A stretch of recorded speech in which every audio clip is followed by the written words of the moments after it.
हुसैन शेख। आपका खैर मकदम है 4 टीवी न्यूज कर्नाटक एक्सप्रेस में। उपचुनाव के लिए कांग्रेस उम्मीदवारों की फहरिस्त जारी। दिसंबर 5 को विधानसभा के 15 स्थानों के लिए होने वाले चुनाव के कांग्रेस वरिष्ठ नेता सोनिया गांधी ने फहरिस्त जारी की है। पिछले दिनों 7 उम्मीदवारों के नामों की घोषणा की गई थी। अब कल 6 उम्मीदवारों के नाम घोषित किए गए हैं। यशवंतपुर क्षेत्र छोड़कर कुल 14 उम्मीदवारों के नाम इस तरह हैं।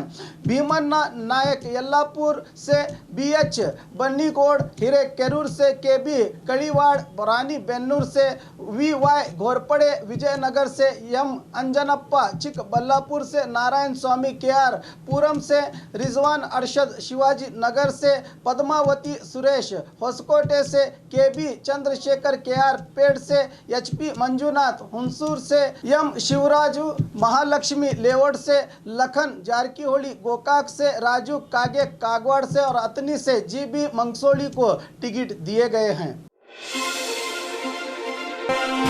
पूर्व विधायक रोशन बेग अतंत्र की स्थिति में न मैखाना मिला न कूचे सनम, बड़े बेआबरू होके निकले हम। 8 बार कांग्रेस टिकट पर जीतने वाले पूर्व कांग्रेस सचिव और विधायक रोशन बेग को किसी भी पार्टी ने टिकट नहीं दिया। बीजेपी से टिकट मिलने की उम्मीद में कांग्रेस से इस्तीफा देकर बीजेपी की तारीफ करने वाले रोशन बेग को बीजेपी ने धुतकार दिया है। वादे के टिकट और जीत के बाद मंत्री स्थान का वादा बीजेपी ने वफा नहीं किया। इधर जेडीएस में पूछे तो टिकट देने से कुमारस्वामी ने साफ इनकार कर दिया। अब आखिर में आजाद उम्मीदवार के तौर पर चुनाव में उतरना पड़ेगा। अगर ये आजाद उम्मीदवार के रूप में चुनाव में उतरेंगे तो बीजेपी के उम्मीदवार श्रवण की जीत का रास्ता और भी आसान हो जाएगा, क्योंकि शिवाजी नगर से रिजवान अरशद कांग्रेस के उम्मीदवार हैं। मुद्दे बिहार में पौरसभा अधिकारियों की कार्रवाई, दुकानों को किया गया खाली।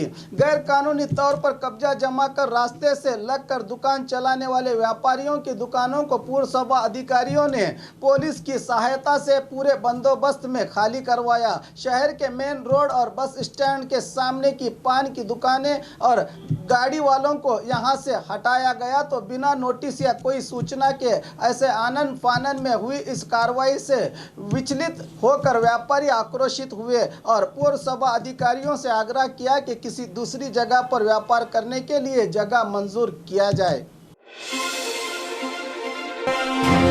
स्वामी विवेकानंद की मूर्ति का अपमान, ABVP संगठन का बृहत प्रदर्शन। दिल्ली के जवाहरलाल नेहरू यूनिवर्सिटी कैंपस में स्थित स्वामी विवेकानंद की मूर्ति को न जाने किन शरपसंदों ने नुकसान पहुंचाया। इसी मामले को लेकर बीदर में ABVP पदाधिकारियों सहित सैकड़ों विद्यार्थियों ने इस घटना की मजम्मत करते हुए दोषियों को गिरफ्तार करके कार्रवाई करने की मांग करते हुए बड़ी रैली का आयोजन किया, जो शहर के सरस्वती कॉलेज से भगत सिंह चौक होते हुए जिलाधिकारी दफ्तर पहुंची। इस मौके पर जिलाधिकारी को निवेदन देते हुए दोषियों को गिरफ्तार करने का आग्रह किया गया।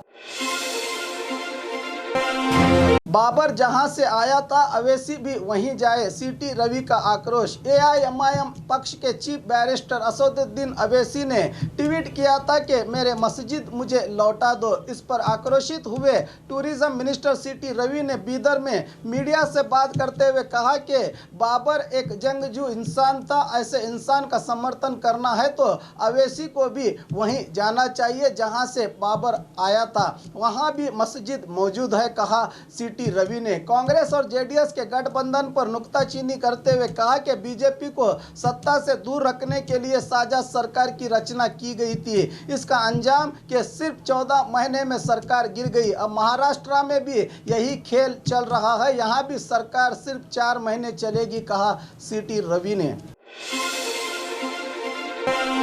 बाढ़ग्रस्त स्टूडेंट को किताबें नोटबुक तकसीम। पिछले दिनों राज्य में बाढ़ से काफ़ी नुकसान हुआ है। बागलकोट जिले के बदामी में भी नुकसान के चलते यहां पहुंचे बेंगलुरु के कारगिल प्राइवेट लिमिटेड कंपनी के सिब्बंदियों ने पंचमशाली पीठ के जगत गुरु बसवजय मृत्युंजय स्वामी के नेतृत्व में कित्तूर स्कूल के स्टूडेंट को किताबें, नोटबुक, पेन, पेंसिल वगैरह पढ़ाई का सामान तकसीम किया। इस मौके पर बात करते हुए स्वामी जी ने कहा कहा कि घरों में पानी घुस जाने से घर का सभी सामान पानी की नजर हो गया। किताबों और नोटबुक के बगैर पढ़ाई मुश्किल है। इनकी कमी के कारण कहीं बच्चों में लिखने पढ़ने का उत्साह कम न हो, इसीलिए ये चीजें दी जा रही है, कहा स्वामी जी ने। पूरे 15 क्षेत्रों में हमारी जीत होगी, बसवराज बोम्मई। आज धारवाड़ में मीडिया से बात करते हुए गृह मंत्री बसवराज बोम्मई ने मीडिया के सवालों का जवाब देते हुए कहा कि बीजेपी एक बड़े राष्ट्र पक्ष है। चुनाव के मौके पर टिकट को लेकर नाराजगी चलती रहती है, ये कोई नई बात नहीं है। सबको विश्वास में लेकर चलने की काबिलियत बीजेपी को है। इस बार उपचुनाव में पूरे 15 क्षेत्रों में बीजेपी अपनी जीत का परचम लहराएगी, कहा बोम्मई ने। अशोक पुजारी नाराज होकर जेडीएस में शामिल होने जा रहे हैं। इस सवाल का जवाब दिया कि ऐसा कुछ नहीं है, मैं निरंतर उनके संपर्क में हूं। आज वो मीटिंग में भी हाजिर हुए हैं, सब ठीक है, कहा बसवराज ने। हुबली जिले में किसान ने की आत्महत्या। कर्ज के दबाव से छुटकारा पाने के लिए किसान की आत्महत्या की घटना हुबली जिला कलघटगी तालुका के सिगीघट्टी ग्राम में घटी है। 54 साला पुन्नम्मा लमानी ने खेती के लिए कई जगहों से लाखों का कर्ज लिया था। इस कर्ज को चुकाने में नाकाम हुए तो आत्महत्या करके मौत की गोद में पहुंच गए। कलघटगी पुलिस थाना में मामला हुआ है दर्ज।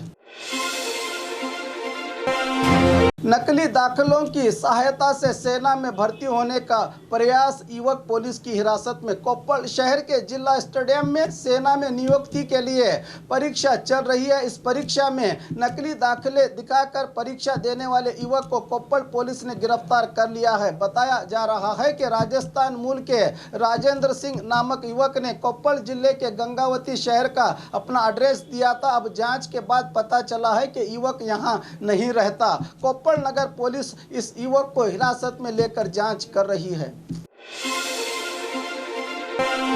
वाहन दाखिलों की जांच, एसीपी पर हमले की कोशिश, युवक पुलिस की हिरासत में। यह घटना बेलगाम शहर के चन्नम्मा सर्कल में घटी है। महाराष्ट्र पासिंग वाली वाहन गुजर रही थी तो ट्रैफिक विभाग के एसीपी आरआर कल्याण शेट्टी ने वाहन रोककर दाखिलों की जांच करते समय युवक ने एसीपी पर हाथ उठाने की कोशिश की, कह रही है पुलिस। पर युवक का कहना है कि एसीपी ने ही उस पर हाथ उठाया। अब किसकी बात में सच्चाई है, यह तो जांच के बाद ही पता चलेगी।